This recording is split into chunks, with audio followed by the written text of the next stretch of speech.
Hello there, everyone, and welcome to this month's edition of the Talking Tim webinar series. My name is Kevin Vita, and I'll be helping facilitate today's webinar. This webinar is sponsored by the Federal Highway Administration and hosted by the National Operations Center of Excellence, also known as NOCO. As a quick reminder, NOCO offers a variety of resources to support the transportation systems management and operations community. Let me quickly cover a few logistics for today's webinar. All of the attendees are in listen-only mode by default, but we'd like you to stay engaged using the chat box to identify your name, title, and agency you represent.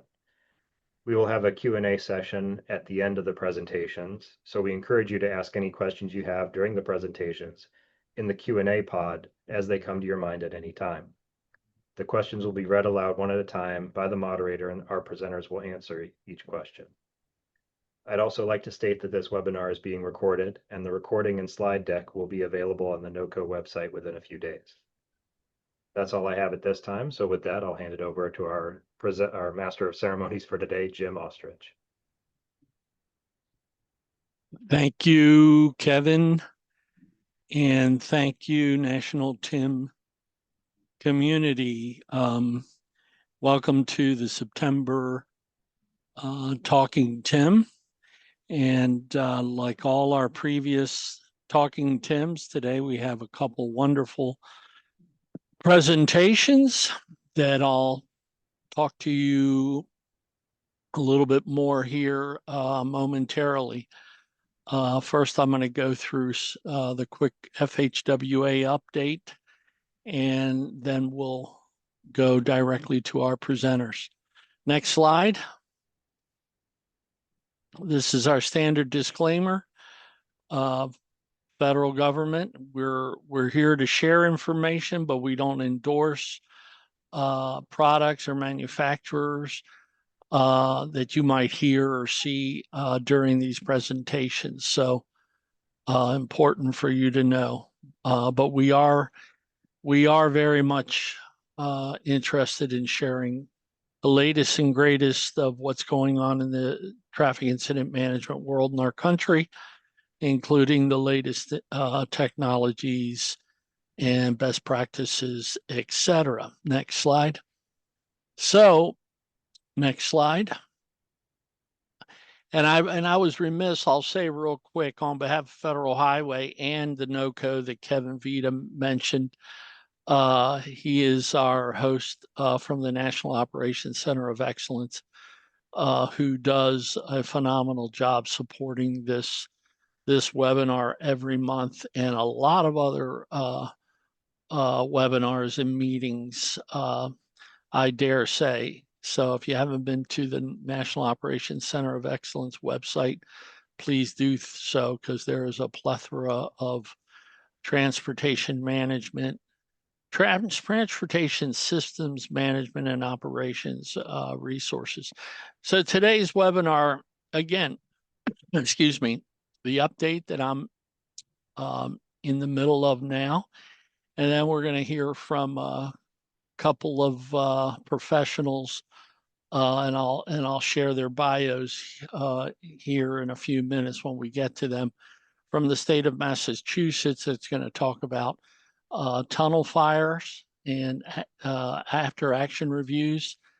And then from the state of Texas, wrong way driver programs. And these are two very, I guess, leading edge topics that more and more we hear about. And as Kevin said, the questions and answer session at the end. Next slide. So here's our sad report of the webinar every month. Just increased from 17 to 19, the number of responder line of duty deaths. Yes, we are tracking below where we were at this time last year. However, there's 3 months left, so anything and everything you can do to expand the training, which is low-hanging fruit, the responder TIM training, to continue to train our responder community, police, fire, rescue, EMS, transportation, public works, towing recovery, anything and everything you can do to continue that training mission is of vital importance. So next slide. So I've added these graphics. I don't know how many of you have seen these. The slogan, it's no accident, it's a crash. The one to the right is another one that we found that's basically trying to send the message not to use the term accident. It drives me insane, ladies and gentlemen. It really does.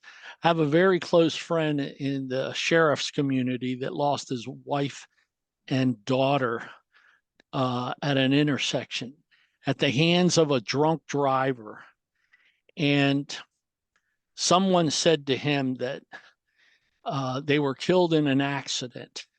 And he yelled out so forcefully and in tears that his wife and daughter were not killed by accident. They were killed by a drunk who chose to drink and drive. And I get goosebumps telling you that because whether it's a drunk, drug, drowsy, distracted driver, these are the people that are killing our responders. Okay. So let's begin. In the federal highway, I will tell you, NHTSA, Federal Motor Carrier Safety Administration, and many of you have already begun to drop the term accident from your vocabulary. But let's start today if you haven't, because the majority of crashes occur due to driver error. And that's not Jim Austrich just saying that. Those are studies by AAA, NHTSA, and others. So sorry to get a little loud there, but I'm very passionate about this. And I'm going to keep this slide moving forward during all the Talking Tim webinars. And those of you that correspond with me, you know you see it at the bottom of my signature line. So again, it's no accident. It's a crash. Thank you. Next slide. So very important, CRSW, hashtag Crash Responder Safety Week coming up in about 8 weeks. The resources that you see here, these links, starting with the Ally in Action link and the QR code that you can scan here to become an Ally in Action. Our office is very much seeking all associations, all entities to sign up on the Ally or through the Ally in Action form, which shares some data points about your agency and who you are. And we're all in this together. So it's very important. Obviously, you see the date there at the top. Register for the National Kickoff webinar. That's Monday, November 17th. That's still in development. And then some other resources, as with the Talking Tim, CRSW webinars are hosted and recorded and archived at the National Operations Center of Excellence. So there's a lot of data points, information that you can capture from any one of these three dates that you see here, these links. Next slide. So our theme for this year, safety starts with you. Slow down and move over. That's our official theme for 2025. And I can't emphasize enough everything that you and your organization do in collaboration with your public affairs department, PIOs, CIOs. All of you have a vested interest in this. We all do. So use the resources that are available to you at the National Operations Center of Excellence that you see there, the link. There's customizable documents.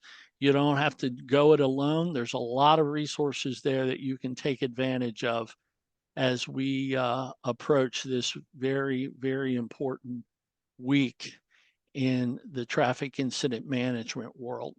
So I thank you in advance. Next slide. kudos to you. I mean, boy, we started 14 years ago, and yes, that's a very long time. I thought we would be well over 1 million, but hey, it's okay. But I must ask you to keep charging ahead because we definitely need to hit the over 1 million. It's actually closer to 2 million, truth be known, between all the different disciplines that need to get this training. And if you'll see in a minute, the new portal where you can access other materials as well as the specific statistics for your state. But I, for one, am very, very excited that we're finally approaching 1 million. So we've got 3 more months in this year, and obviously there's going to be the tally for 2025. But then let's plan on really boosting the numbers in 2026. And yeah, this is low hanging fruit, as I said, and you're all a part of this initiative, this incredible initiative that saves lives every day.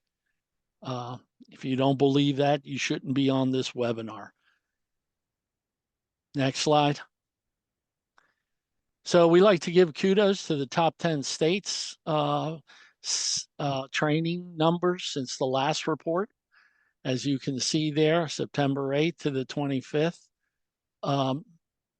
These numbers can definitely be even stronger, but it's important to call out the top 10 states that are training. Next slide. Yes, definitely send those hearts. So you heard me mention the TIM training website portal that exists today. It has a couple features that I keep bringing this slide into Talking Tim, because if you're not taking advantage to see where your state lies in terms of the statistics, this is where you go. And by the way, you can see that last bullet. Federal Highway is sponsoring virtual Tim Train the Trainer sessions that have all sold out, if you will. And it brings together trainers from all the disciplines from across all 50 states, DC and Puerto Rico. So go to that link there and register. And if one is full, go to the next one. And I promise you there's more train to trainers coming. So next slide. And with that, I have the honor and privilege to introduce Michael Koski. Bear with me 1 second here. I don't want to mess this up for Mike or actually Lieutenant Webb Johnson from Massachusetts State Police. Here we go.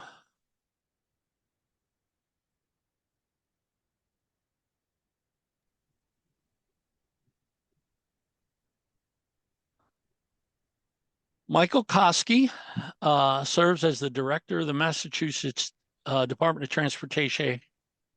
Transportation Highway Operations Center, or HOC, and has been in his role for just over 5 years. The MassDOT HOC handles statewide operations, including the 7 miles of tunnels running under Boston. Prior to joining MassDOT, Mike served in the Army and the Army National Guard on active duty for 24 years. He has a BA from Norwich University, a Master of Science in Homeland Security Studies from Endicott College, and is a graduate of the Army Command and General Staff College.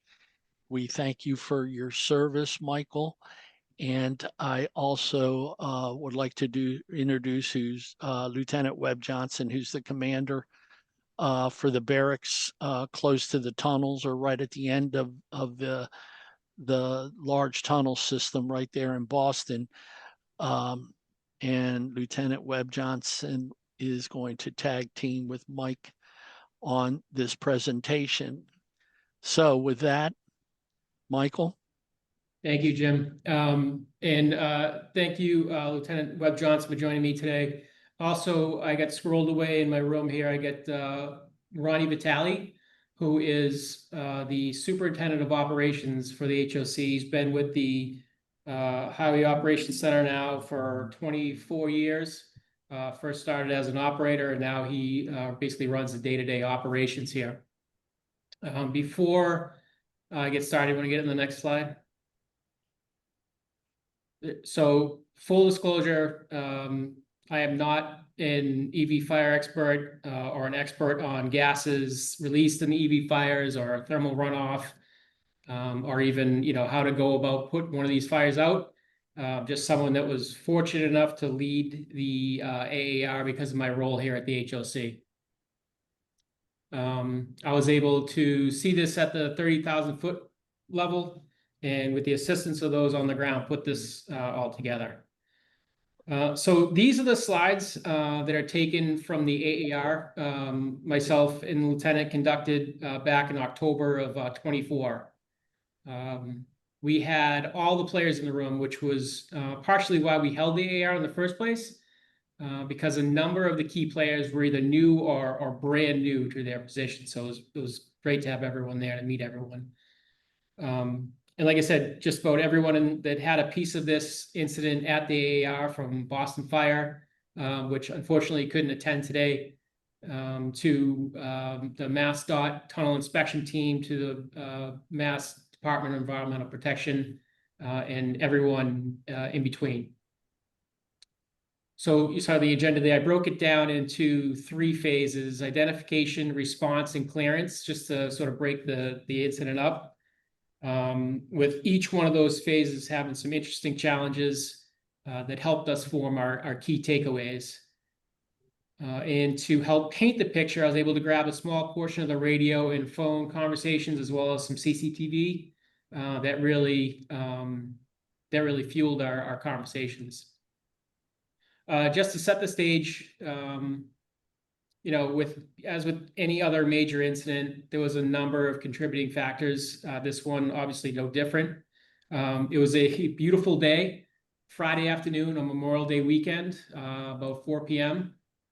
So just about quitting time for everyone. Everyone is either trying to get to the airport out of the city for the long weekend.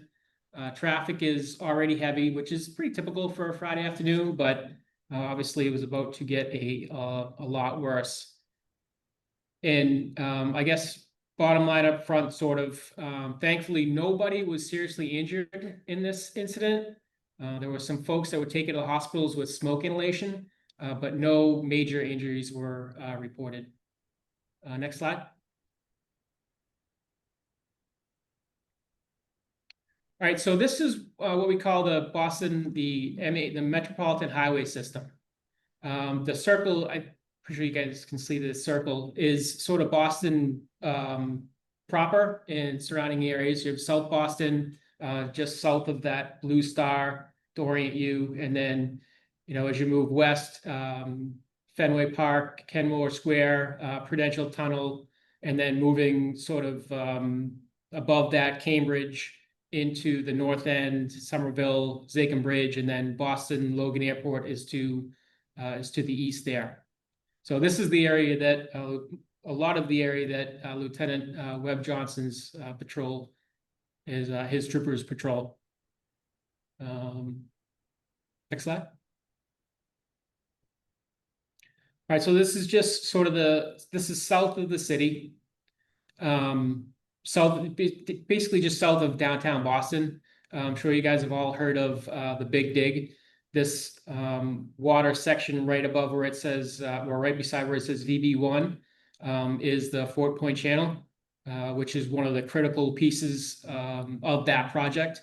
They basically had to put in a tunnel over an existing NBTA tunnel, a train tunnel, not disturb the commuter flow or any of the major businesses around it. So that one of the critical points of that. And then if you move, I guess, east of that, That line just past that, just off the screen, is where the HOC and H9 are co-located. And then further east of that is Logan Airport and into the Ted Williams Tunnel. Next slide. All right, so this is just a drill down view of the spaghetti bowl of highway tunnels and ramps in the immediate area of the crash. You see that red is that box, approximate area location of the crash. It's right at vent building 1.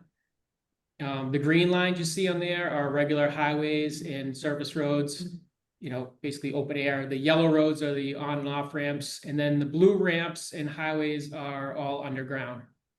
I think Jim noted earlier, there's basically roughly about 7 miles of tunnels underneath Boston. It is the most complex tunnel network in the United States, maybe the world.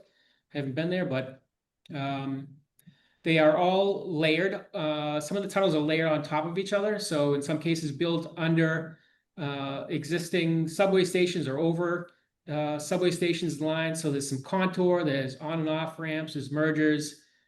It can be a mess down there. Even if you're a local, very few folks, and I know the LT can attest to this, very few folks know whether if you're on a ramp or a tunnel. So when you're trying to call into a crash, it's very difficult to figure out where you are, and just as difficult for the H9 troopers trying to respond. Next slide. This next slide is just a cross section of the area of the incident. It also shows our ventilation zones. HOC has CCTV cameras in the MHS to the tune of probably just over 800 or so cameras, and they're spaced out about every 500 feet within the tunnels. So we do have great coverage down there. It's just a matter of whether or not those cameras are operational or not. Next slide. All right, so here's the timeline we had. As I said, I broke this into 3 phases: identification, response, and clearance. From flash to bang, we're talking about 4 hours and 42 minutes, give or take. So not great in terms of traffic incident management, but obviously there are a number of factors that impact that timeline, as you can imagine. Just want to play just a couple quick phone grabs we had. This is the first call we received at the HOC at 16:02. Highway Operations Center, recording line, Steve speaking. Steve, can you check eastbound just prior to the 135 for a 2-car? Eastbound 135. We'll check it out. Yeah. Thanks. Thanks, man. Okay, so it didn't come in as a fire initially, just a crash, 2-car. We couldn't find it. I played 1611. This is how we actually found it. Definitely on the L ramp. I got people running the other way. So that was one of Lieutenant's troopers. We had people running out of one of the ramps, the L ramp, and that's how we were able to identify the fire. It was 11 minutes later, and then Boston Fire shows up on scene at 16:23 to give a sit rep. Engine 3, answering. Engine 3, give me a report, please. Yep. We got 3 cars fully involved with fire coming up on the ceiling. Heavy smoke, can't see on the other side. Can't see on the other side with all the smoke. Okay, let me know when you get water on the fire. Command to fire alarm. Command.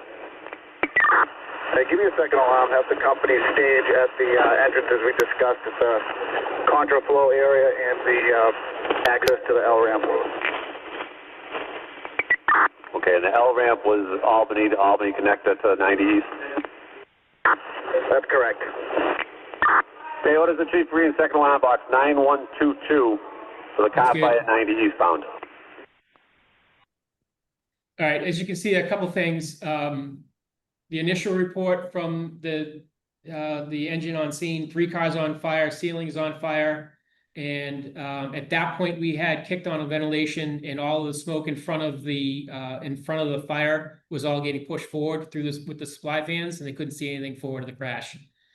And then at the end of it, you could even tell, you know, this is Boston Fire wasn't exactly sure where they were supposed to go. So next slide. All right, so the initial crash, and I'll show it to you in a quick second, but wasn't a huge deal in terms of crashes. But you'll see how it went. This down here in the lower right-hand corner is a screen grab from one of our fire zones in our ITMS, which is a relic system from the 90s and is basically running on chewing gum and 550 cord at this point.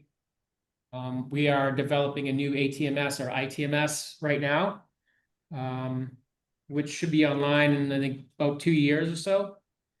And just in terms of our fire zones, it's basically an underground address system we use as common language between the state police, the HOC, and Boston Fire.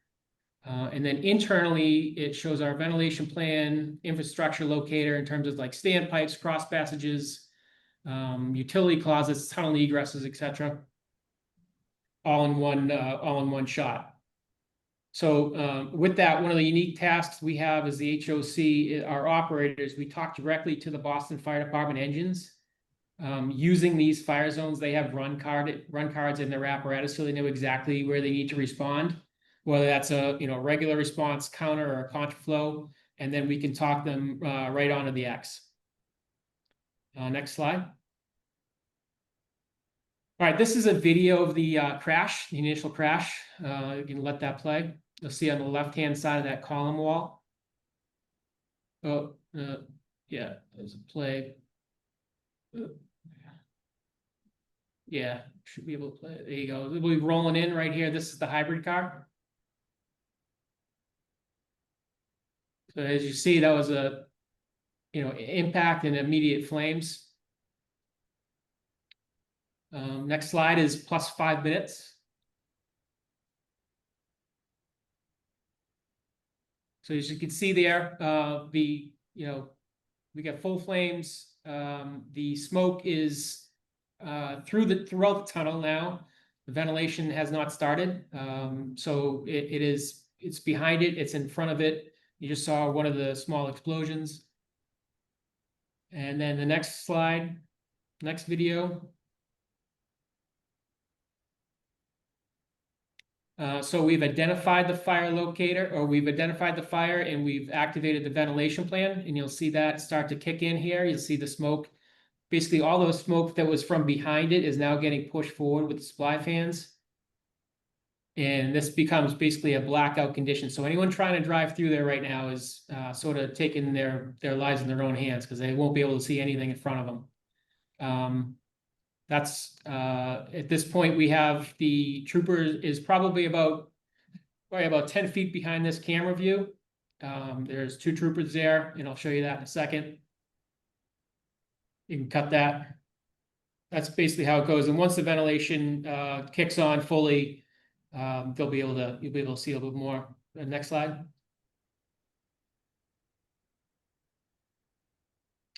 All right, we went over these. These are just, we already listened to these. Next slide. All right, so this is what the trooper, this is when Boston Fire pulls up. Now, again, troopers are on scene at 16:13, and Boston Fire doesn't roll up until 16:23. You can let that play.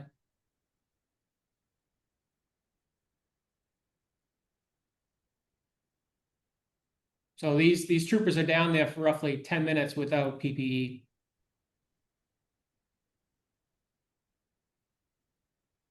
You can see I don't know if you can see it, but there's fire on the ceiling on the other side of the wall. Okay, next slide. All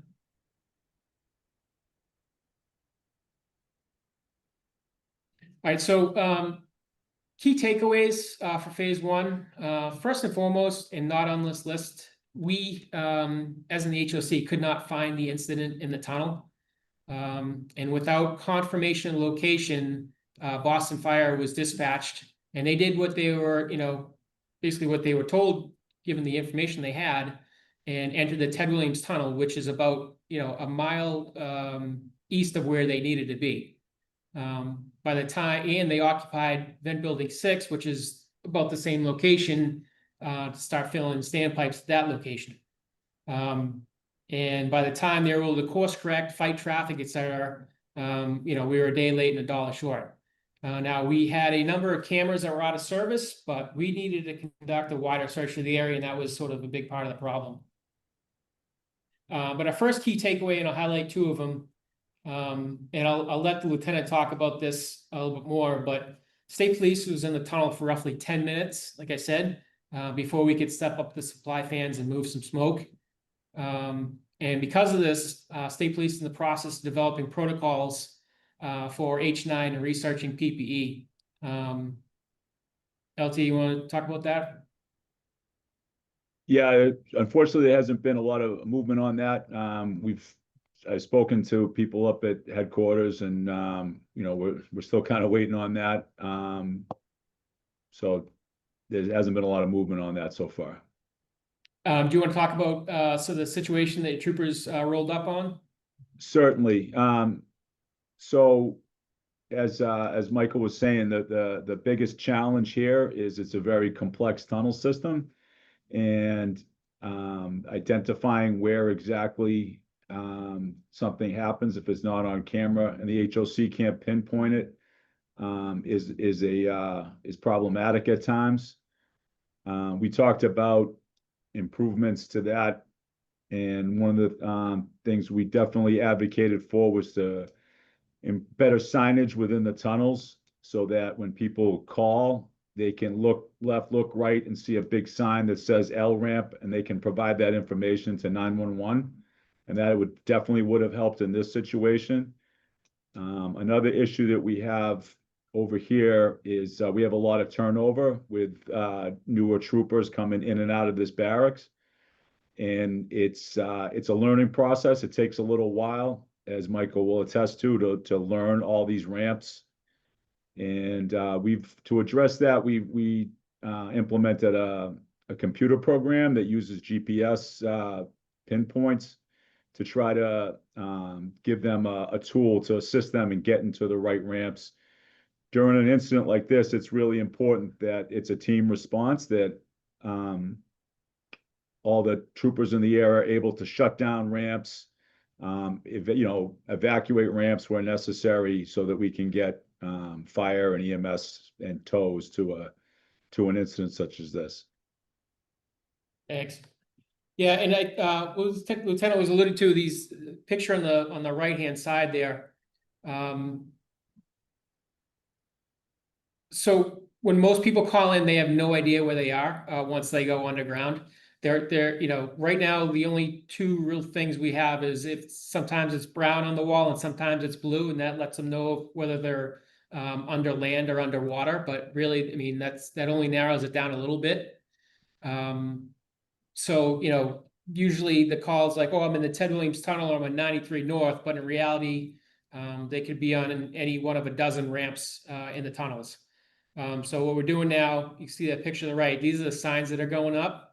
They are about probably about 1 foot by 2 feet, and green. They're just about eye level, and it says exactly where they are. Ramp RT. This picture of that it says Ramp RT. District 6, which is our MassDOT land-based commander, if you will, they are putting these signs up throughout the tunnel network down there. So this should help us really narrow that search area, which will lead to a quicker response.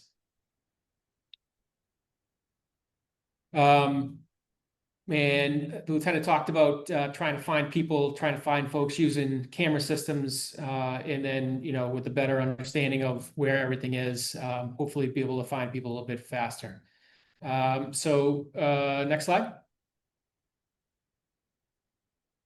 All right, phase 2 response. You saw BFD, Boston Fire, arrived on scene at 16:23. So the fire was basically burning about 20 minutes already at that point, and they had 2 of the 3 cars out in about 15 minutes. But they didn't identify the middle car as a hybrid from the 20 minutes or so. At this point, we had people abandoning vehicles, running out of the tunnel. Correct me if I'm wrong, I believe State Police were finding people everywhere, cross passages, emergency tunnel egresses, utility rooms, whatnot. Next slide. listen to a couple of the calls here. 1636. 03 seconds. We're making progress on the car fires. 2 cars are out. Working on the last car. Looks like the fuel tank let go. So 2 of the 3, you know, can all enjoy the nice Boston accents. That's what it is. So 2 of the 3 cars at that point, and they're still trying to fight the third. And then H9, 1643. We located that family as well as the 2 operatives from the other 2 vehicles. They were in one of the emergency exits. And then 1654, so, you know, an hour after we've just figured out that the vehicle is a hybrid. Can I play that? The vehicle fire that will not go out now appears to be a hybrid, and it's possibly the battery compartment that's involved. Does engine 22 carry the piercing nozzle? And then another, you know, 20-minute or couple 17 minutes after that, you get the 1712. Operations call command. Command answer. We have engine 22 on scene. We're shutting down all lines. All visible fires knocked down except for that battery compartment. Engine 22 is going to deploy their battery nozzle. All right, and then by 1727, they have that fire out. Next slide. So while all this is taking place, MassDOT along with so this video is of the, you know, them putting out the fires, but all this is taking place, MassDOT along with state police are blocking feeder ramps and surface roads. HOC is putting up VMS boards, coordinating with Boston EMS, Mass DEP, and making the proper notifications. Again, you know, this is the start of Memorial Day weekend, so traffic in the city is completely jammed up at this point. Next slide. So this is the ramp for that parallel roadway. That is HOV eastbound. So as you see, some of the, you know, people are just out of their vehicles. The people walking around, their vehicles are inside the tunnel. You have people trying to back out to nowhere because there's really nowhere to go really at that point. And in the top part of it, you can see all the smoke that's coming out of vent building 1. So that, you know, we know that's doing its job. Next slide. All right, so key takeaways for phase 2. There was no real way to tell if that vehicle was a hybrid or an electric vehicle. Obviously, you have some cars that are easy to identify, and then others are just not. So unless the driver remains with the vehicle, you know, how do we know? We tried to engage a little bit with the RMV, but there's no real headway there. Just because it's very difficult to come up with any viable solutions for a marking system. I think the easiest way to do it is to add it to the 911 call center as a standard question for a car fire. You know, what kind of car is it? And then the second key takeaway, Lieutenant already talked about a little bit, is the protocols for our deserted vehicles, locating drivers, get in the back of the vehicles when safe to do so. I know the state police, they're actively working on that piece, and I did have a quick look at you know, what they had presented with the map system they have on their tablets. It's great. It's a fantastic upgrade for them. Next slide. So third phase clearance took us a little while to get the ramp back open. Cleanup, inspections had to be made, outside resources had to be pulled in, you know, all coordinated here at the HOC. But we weren't able to clear and open that until 2042, you know, 4 hours and 42 minutes later. Next slide.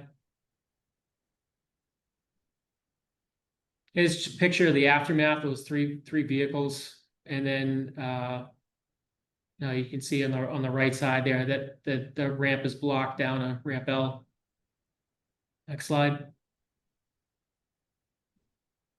Just a couple phone grabs here. We don't have to go through, listen to these. We're kind of getting long in the tooth here, but you know, last car loaded onto an IRO flatbed, and then you know, they did an inspection of the tunnel, came back. It was pretty minor damage to the tunnel. It was mostly, you know, lighting in one of our cameras got melted, and then some tiles got melted, and then, you know, the ceiling, but in terms of where it wasn't that bad. And then maintenance reopening the ramp at 8:42. Next slide. Yeah, you can play that if you want. This is the local news story on it. Glenn Youngkin underfunded our schools and reduced. Should skip right over that. Now there's a teacher shortage and test scores are declining. But Youngkin supports Trump's plan to cut billions more from Virginia schools. Learn more and defend our schools. And we begin tonight with a holiday weekend travel mess. 3 cars catch on fire on a ramp leading to the Ted Williams Tunnel. People actually running for their lives inside. We know 3 people were taken to the hospital for smoke inhalation. Thank you for joining us tonight. I'm David Wade. We know the cars have been towed out of the tunnel. MassDOT now warning about 2 I-93 North ramp closures as they're checking for tunnel damage. The HOV eastbound ramp and the frontage road ramp, both remaining shut down at this hour. Let's get right out to Brandon Truitt. He's live in the seaport where those cars have been towed to. Brandon.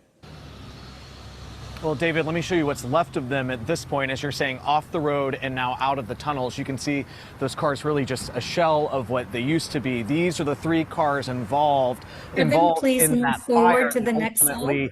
Since All right, thank you. That was just a wrap up of everything I just told you, but on the media side. So phase 3, 2 takeaways here that I had. I don't know if the LTV had one, but one, our IROs and HAPs need to take extra caution with EVs. As you know, they can reignite at any time. So they've since implemented some protocols at the local level, specifically for loading the EVs, which I don't have much info on, unfortunately. They don't report to me, but I know that they are working on that or have worked on that. And then the second thing that I have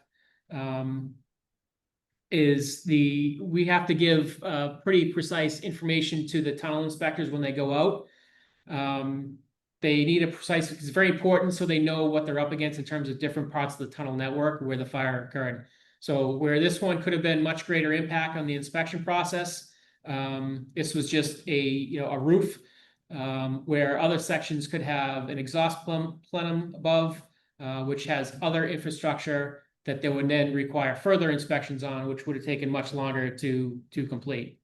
LT, do you have anything to add on this part on clearance? I'm sorry? Anything to add on the clearance phase of this? No, I don't think that was a huge issue once we got it identified. We ran through this piece pretty good. This is what we're good at. And that's all we got. Next slide. That's all I got. Happy to answer any questions. Sorry about the time. Ran a little bit long. No problem, Michael. Thank you and Lieutenant Johnson for the excellent presentation. Obviously, a tunnel system of that magnitude is, as you said, complicated and, pinpointing where crashes occur. And as you said earlier, when we first spoke about you presenting, the different technologies that you have with cameras and whatnot help. But I think you said you're going to be updating your advanced traffic management system or intelligent traffic management system. So a quick question for you and the lieutenant, maybe. We understand MassDOT is transitioning to a new ATMS system. Can you share a little bit about the system and how the change may improve incident detection and response? Sure. So for us, as I said, the ITMS system, we're just, basically what we have right now is old. It's running on its last legs. It is 1990s technology, but it works for us in terms of what we have in place. So we're basically just updating that. And we are, basically taking the 28 different operating systems that we have and trying to put it on a single pane of glass.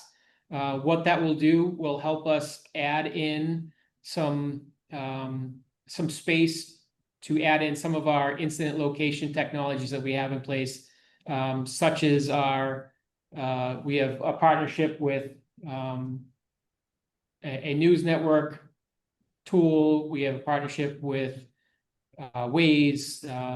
Obviously, our camera system will be upgraded a little bit in terms of being able to go up and downstream, and that will just allow us to talk to H9 as well as Boston Fire and locate incidents a little bit quicker. Absolutely. I mean, it's no small feat for sure. Lieutenant Johnson, you want to add anything? Yeah, just echoing. I don't know a lot about the system, obviously, that Mike was talking about. Certainly from our end, yeah, identifying where the incident occurs is huge. As Mike was explaining, if you don't go to the right place initially, it can take you a very long time to turn around because now you're committed. You have to go all the way to the end of the tunnel and come back. And at that point, the traffic is starting to get really bad because of the blockage in that tunnel.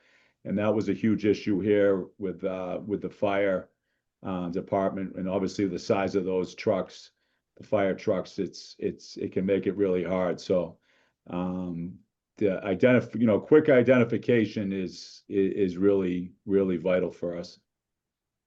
Absolutely.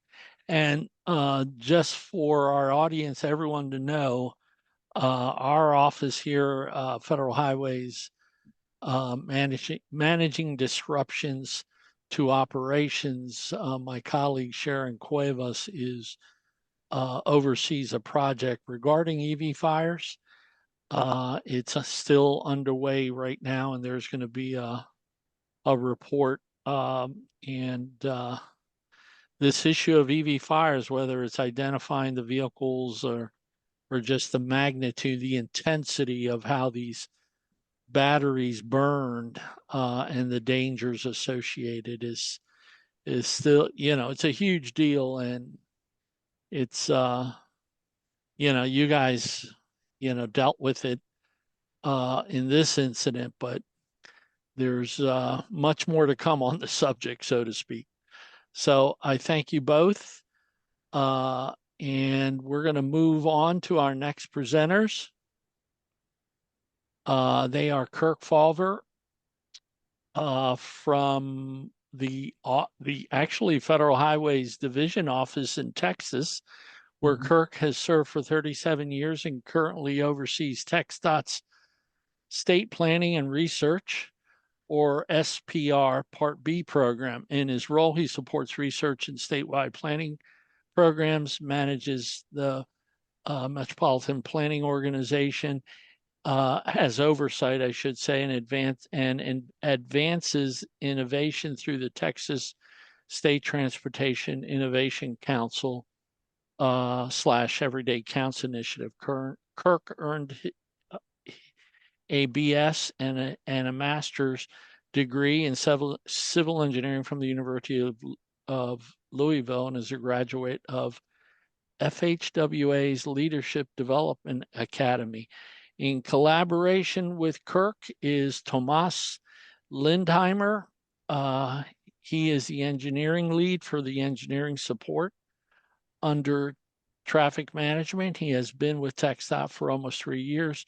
Before working for TxDOT, he worked for the Texas A&M Transportation Institute, better known as TTI, and the City of College Station. He obtained his PhD degree in civil engineering from the University of Kansas, and he received his master's and bachelor's degree from Utah State University, where true Aggies come from. So Kirk will offer a high-level overview of TxDOT's wrong-way driving efforts, and Tomas will delve into the implementation of the systems in Texas. So without further ado, Kirk, I believe you're first. Thank you, Jim. I'm based here in Austin, Texas, and again, I'm with Federal Highway Texas Division. We consider wrong-way driving a serious issue. There's a lot of crash deaths in the Texas area. Between 2015 and 2018, we've averaged about 77 wrong-way driving deaths per year. And during that same period, over that 4 years, we've had 309 wrong-way crash deaths. But more recently, TxDOT's reported between 2018 to 2022, they've recorded more accidents, 362 crashes with wrong-way drivers on one-way roads that resulted in fatalities. About 90 average per year are dying on our roads due to wrong-way driving. So next slide. Next slide, please. As I mentioned, wrong-way driving is a low frequency but a high severity issue in terms of crashes and fatalities here in our state.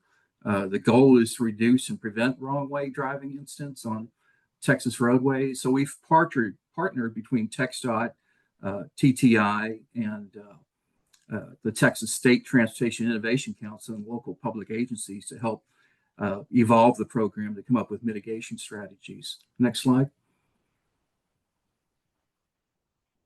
So why does it matter? I just mentioned the statistics. We're averaging about 90 fatalities per year, but they often result in serious injuries. Most occur at night due to driving while impaired, and they happen on freeways, high-speed principal arterials and interstates. It's a data-driven hotspot identification. We mentioned earlier that identification of where these are occurring are necessary to map out in GIS, identify mitigation at those spot locations. Next slide. So through leadership and partnerships with TxDOT, with our division office here in Austin, the Texas State Transportation Innovation Council, and of course, Texas A&M Transportation Institute, we're working together to provide technical assistance and funding, looking at adoption of innovative countermeasures and performing peer exchanges on traffic incident management and wrong-way driving in our state with the help of our Texas STIC. Next slide. So these are some of the engineering countermeasures that we often use nowadays. They're low-mounted signage, do not enter wrong-way signs that are flashing, enhanced pavement markings and arrows, retro-reflective pavement markings for orienting the wrong-way driver and identifying when that occurs, and geometric modifications, engineering design to improve ramps. Next slide. So these are the technology countermeasures that are in place now.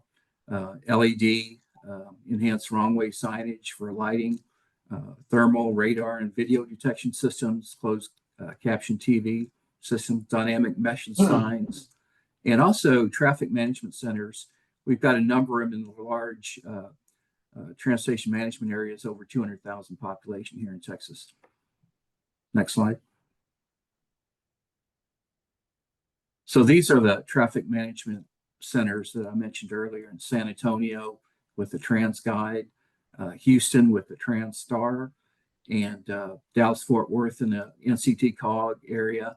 And also in Austin, we're looking at deployments in high-risk corridors once they've been identified as hotspots.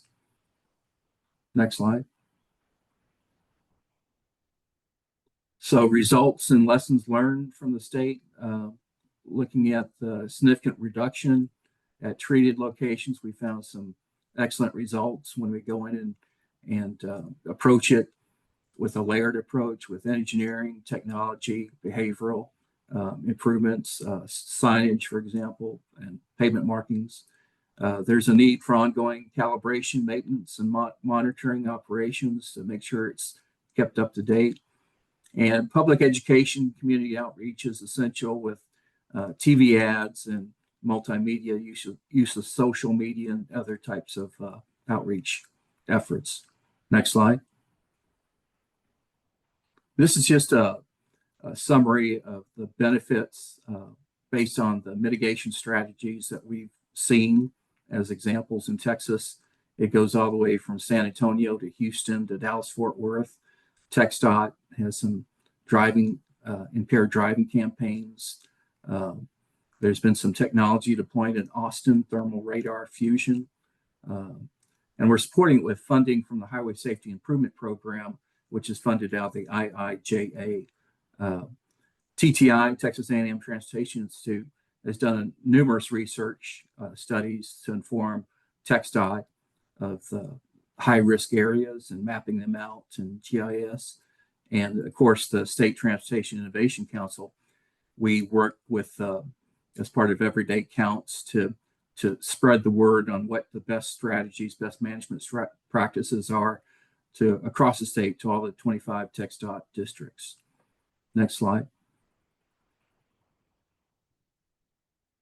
So these are the funding opportunities and planning opportunities. I mentioned the Highway Safety Improvement Program as part of the state highway safety planning process. We look at prioritization of projects that are safety related under PM1, the performance management rule. We bundle quarter projects. We look for cost efficiencies and building in safety implementation, as well as within the larger project. And we have a pilot to program approach. As things are found out that work well in one area, we try to spread it through technology transfer to other areas of the state that may use that same methodology. Next slide. So future directions, future technologies, look at AI, next generation sensors, statewide dashboards, event data, real time, automated enforcement feasibility, trying to get the first responders out as soon as possible, the police, state police, to get them out and the wrong way driver out of harm's way and off the road. And also we support national peer exchanges throughout the state and throughout other state DOTs through the National State Transportation Innovation Council network. Every state has a stick. Next slide. So these are some references. If you get a copy of the presentation, there's links to those areas for reference for future information, for additional information. Next slide. And this is my contact information. If you'd like to know anything more about what you've heard today, feel free to give me a call or send me a quick email. And that's my presentation. I'll send it back to Jim. Thank you, Jim. Thank you, Kirk. Excellent information, data, and again, another topic that is very worthwhile in terms of mitigation countermeasures that your state actually has been doing. I believe you had mentioned like 10 years now when you guys started really attacking the problem of wrong way driving. But I'm hearing Federal Highways hearing more and more about these very, very dangerous, like you said, low frequency, but high, how should I say, high, or deadly for fatalities, obviously, and injuries alike. It's a big deal, and we need to stay focused on it and continue to do everything we can to try to fight this situation. So next up is Tomas Lindheimer. Take it away, Tomas. All right. Thank you, Jim. I will be talking about TxDOT runway driving initiatives. Just so you all know, I'm kind of dealing with a bad cough, so if I'll try to not cough into the mic. But I apologize for that in advance. Next slide. So for those of you that don't know, in the eyes of TxDOT, Texas is divided into 25 districts. For this presentation and for the sake of time, I'm gonna focus on just 3 districts and their runway driving efforts. So first I will be talking about Fort Worth, then San Antonio, then El Paso, and I'll just give you a brief summary. Next slide. All right, so first is Fort Worth. So in September of 2015, the Fort Worth district with TTI, they created a report to look at runway driving countermeasures and create a plan. And in that report, they analyzed data from crashes and also from 911 reported events, and they identified prioritized corridors where to deploy countermeasures. So starting in April of 2016, that's when they started testing more ITS technology-based deployments, countermeasures. And then in June 2016, they focused on I-30 because that was the priority corridor. And since then, the program has grown to implement more technology-based countermeasures throughout the district and corridors like state highways, Interstate 820, and such. Next slide.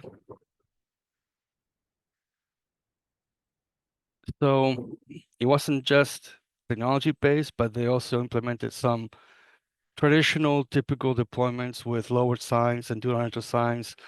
That effort was more focused on non-ramp locations along State Highway 360.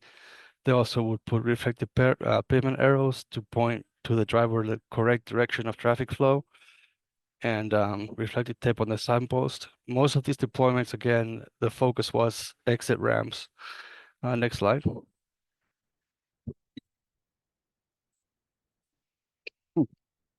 As far as technology, they implemented some TAPCO LED signs with I-30 being the focus area for 24 ramps. They use dual radar detection and HD cameras that will record up to 1 to 4 minute video clip and still images to confirm that it was a runway driving event. Next slide. And the need for that camera, and even with all those dual detectors, they will still have many false positives. Sometimes the sun would throw off some of the systems, construction, lawn mowers going the wrong way but on the shoulder would trigger a system or a false alarm. If it was a video-based system, trains would also make it set off, lighting systems. So very, very sensitive systems. And I will talk about how they have worked their way to mitigate those later in the presentation. Next slide. So now moving on to San Antonio. And San Antonio, in 2011, there was the program started with a tragedy when a San Antonio police officer named Stephanie Brown was killed in the line of duty by a runway driver. So San Antonio created a runway driving task force in the spring of 2011. And this task force was to identify high-risk locations and investigate prior runway driving research, review countermeasures, and identify other countermeasures could be deployed. Next slide. So as part of that program, they verified that all exit ramps met the minimum treatment requirements, meaning they at least had do not enter signs and runway driving signs. And then in some ramps, they put flashing runway signs. They also added reflective tape and on whatever do not enter runway sign was posted. And then they started deploying a runway driving technology, just like Fort Worth.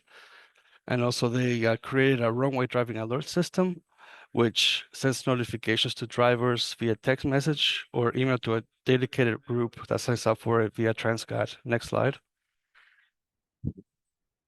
They also started monitoring main lanes. So they put blankout runway driving signs and radar. So whenever a runway driver is detected on the main lane, those signs will come on. Next slide.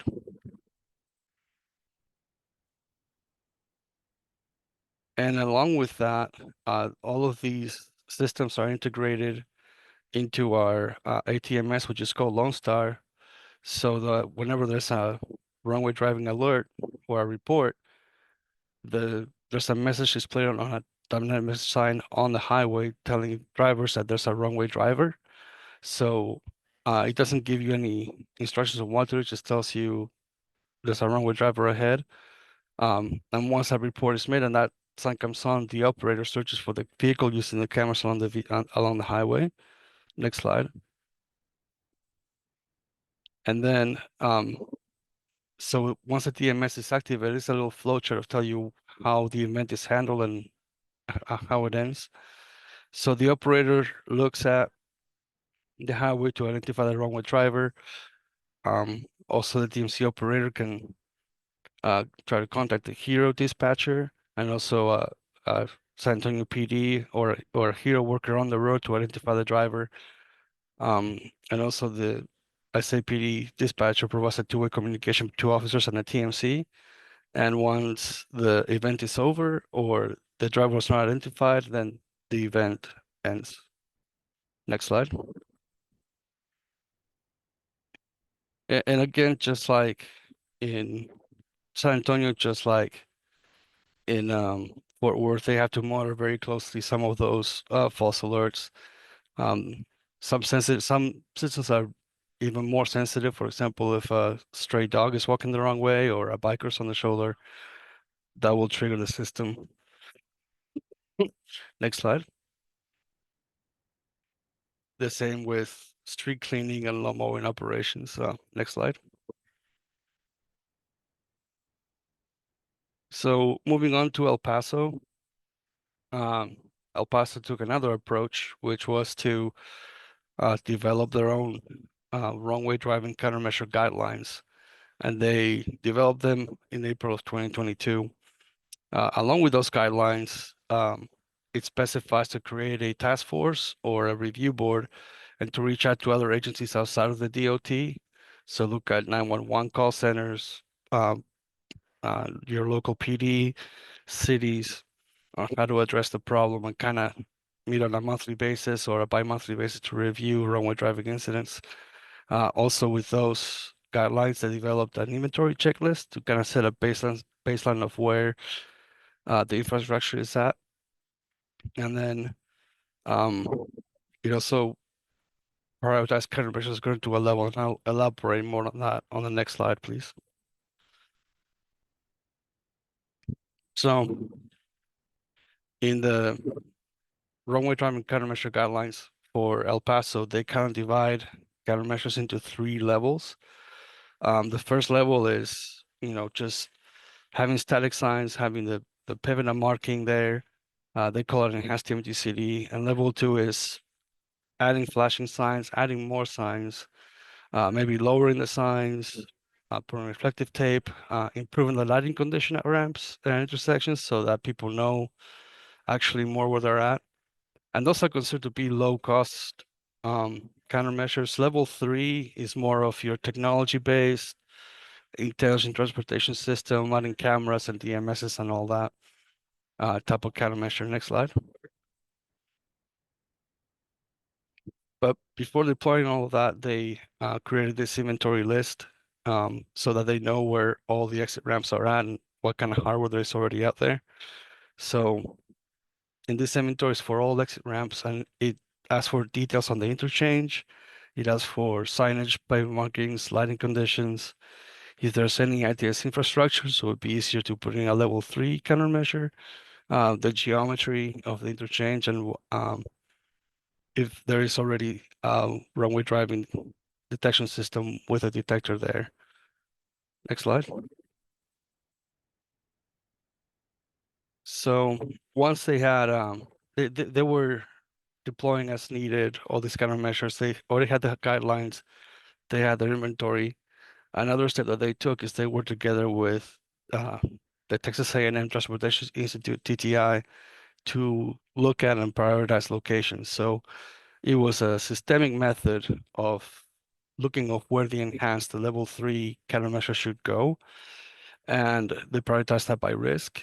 They did a proximity analysis of the exit ramp. So if there's an exit ramp, they drew a 2-mile radius, and they looked at how many crashes there were.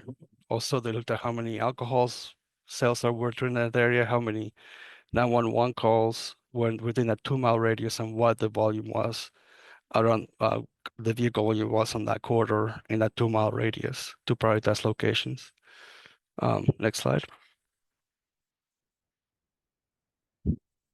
So overall, the results for El Paso, the report have been fairly positive. So from 21 to 2022, just to give you a little references on the CAPCO scale. So the red is K for killed, A is for serious injury.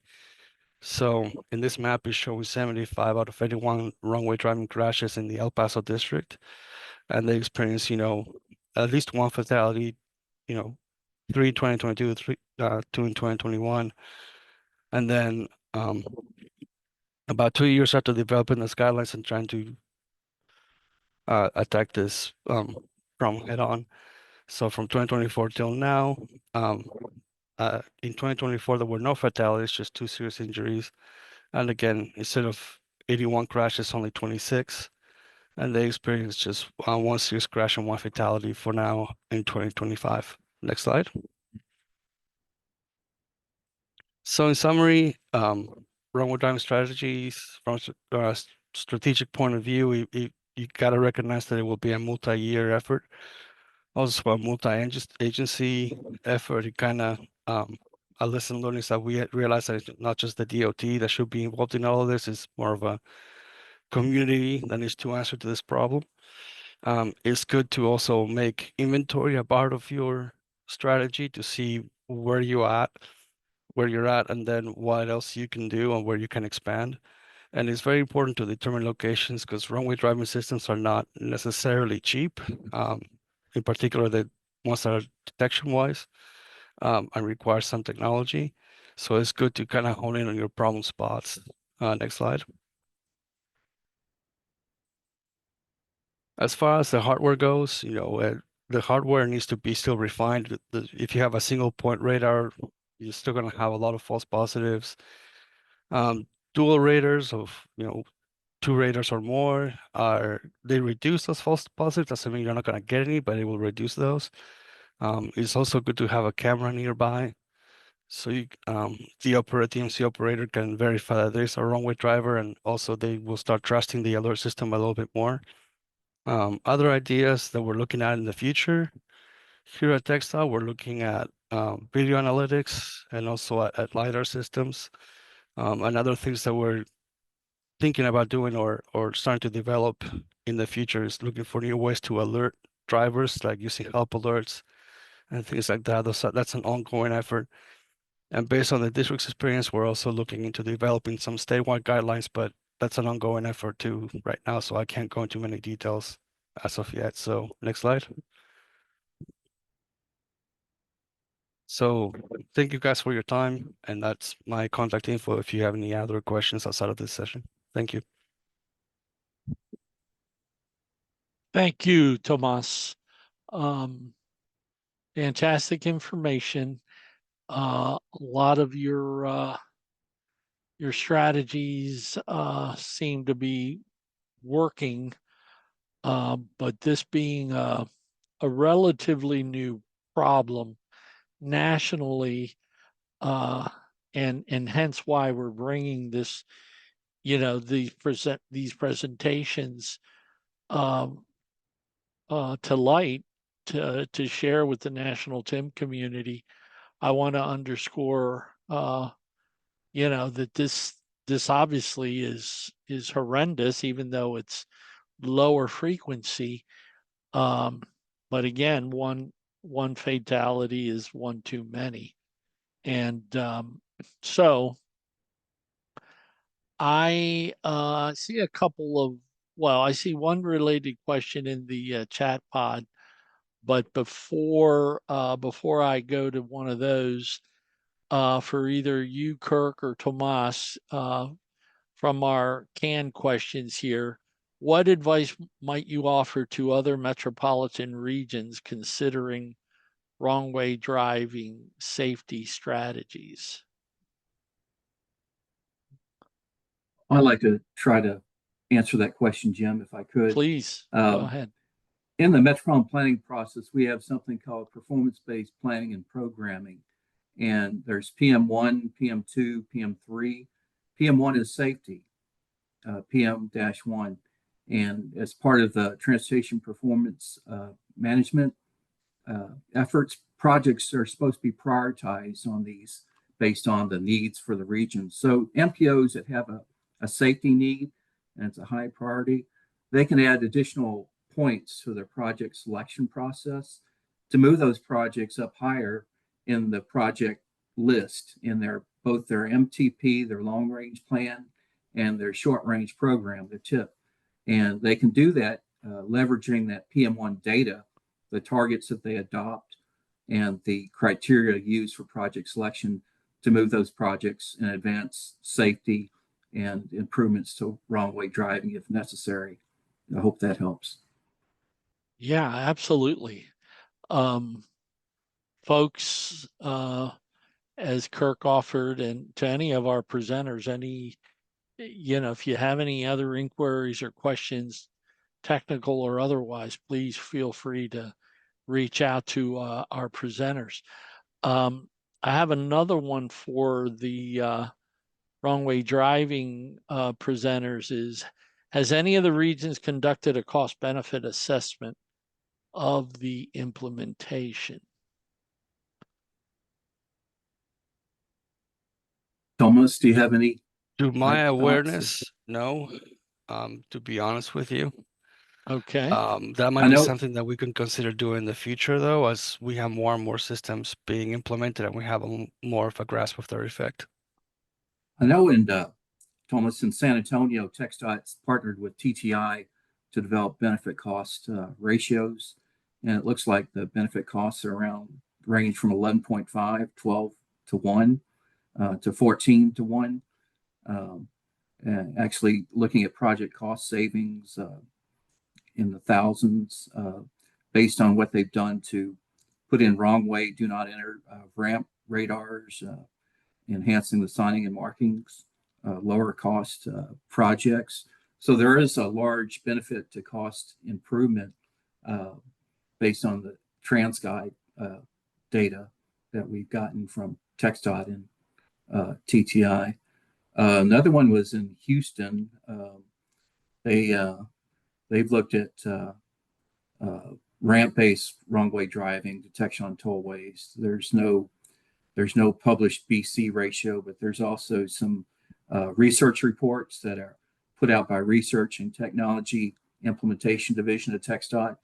One of them was Project 0-7119, and they've looked at economic benefit frameworks on how to run local benefit cost analysis with districts, but there's not a single statewide benefit cost figure for those types of projects. And also the TxDOT RTI's project number 0-6769. They looked at the effectiveness of the San Antonio's benefit cost program, case studies, and while it doesn't present a single benefit cost number, it documents how the crash incident reductions were found based on that low cost to low cost countermeasures. So those are some examples I found. Yeah, and important information. Thanks for sharing that, Kirk and Tomas. Ladies and gentlemen, do not forget that the Talking Tim webinars are recorded.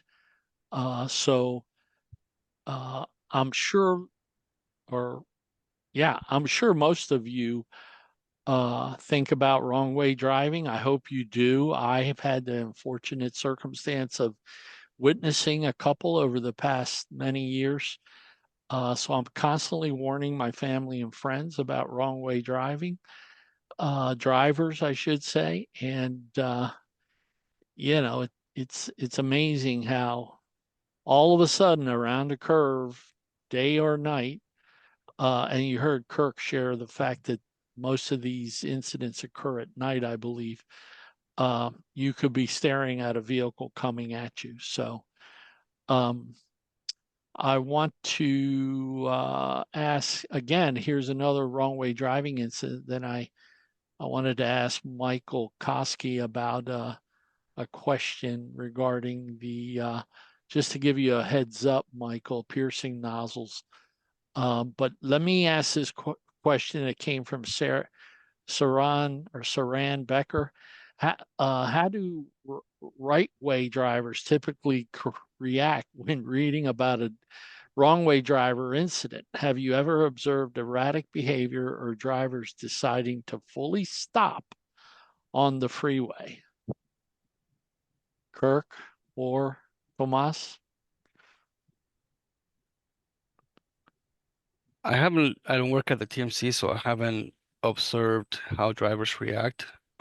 So I cannot really answer the question, but we had a TISMO summit not too long ago, and somebody in the audience asked, well, shouldn't we guide drivers? Because this particular person said, if I see that warning, what am I supposed to do? Get on the shoulder, stop, look around. And that's a topic that I think we're gonna have to address, not just as a DOT, but it also involves driver training and whatnot. When you see a wrong way driver, where should you do? A gentleman from Utah that was there in the summit says that they are hesitant on providing such guidance because they don't want the liability.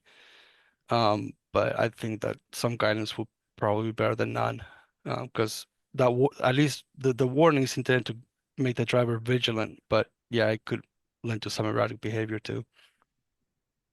Yes. Kirk, you want to add anything there? I think it depends on the situation. I can't give advice on how to avoid a wrong way driver, but I would immediately contact the highway patrol, 911, and get that driver off the road as soon as possible before he kills somebody. Yeah.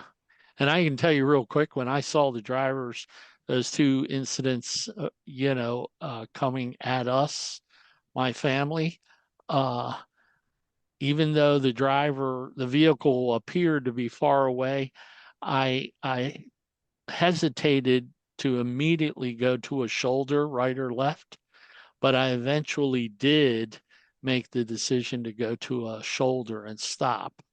And the driver just kept going and then collided head on with a vehicle upstream from me. So anyway, thank you both for the presentation. The question I have for you, Michael, is regarding the piercing nozzles. Do you offhand know how many fire rescue apparatus, how many piercing nozzles they carry on a fire engine? And if you don't know, that's okay. We can find out. Yeah, I don't know specifically. All I know, I've in the past couple months within Boston, I've heard them call for engine 22. So it must be on that one apparatus for sure. I don't know about any others. I can get the information though. Okay. Well, thank you. Let's see. Well, Sharon earlier had made the comment about the signage and people panicking. Obviously, in a tunnel with a fire incident going on, it's obvious that motorists are going to panic, and there's no getting around that. But the better the signage and the guidance system, whatever it may be, will help. So we have 6 minutes left. And one thing I want to make sure to ask of all we still have just under 100 participants on the webinar right now. If you have any thoughts or suggestions, ideas for presentations. If you're doing something different in your state, your municipality, that is obviously TIM related, we want to hear from you. And please share. Send me an email, what have you, and we'll definitely consider you presenting at a future Talking TIM webinar. These Talking TIM webinars have been just greatly, how should I say, received. And the presenters, such as those here today, are fantastic and work hard to bring you the latest information regarding whatever the technology or problem it is that they're dealing with. So obviously, crashes never cease, day or night, and we're all in this together. And I want to make sure that we continue to bring high quality products and presentations and services, ideas, what have you, to the community. Another thing is definitely share, if you don't already, share the information regarding Talking TIM, the NOCO website, where you can register to be notified to participate in the Talking TIM webinars. So with 3 minutes left, any parting comments from either you, Kirk, Michael, Tomas? I don't see the lieutenant. I think he had to drop. Yeah. Any last minute comments? Nothing from my end. Thank you. Jim, I just wanted to thank you all and for putting together this information. I think it's very important to get the word out and to share best practices across the states and learn from each other's experiences. And you guys are doing a fantastic job in doing that. So thank you for your efforts, Vaishali. Yeah. And you. Yeah, thank you, Kirk. Absolutely important. So I'll give you back a couple minutes. How about that? And to echo Kirk, thank you to Michael and the lieutenant, Tomas and Kirk, and of course Vaishali Shaw, my contractor that supports these webinars for me and does a great job. And for sure, Kevin Vita from the National Operations Center of Excellence. Take advantage of these links that you see here on the slide. And please, please, please keep in touch.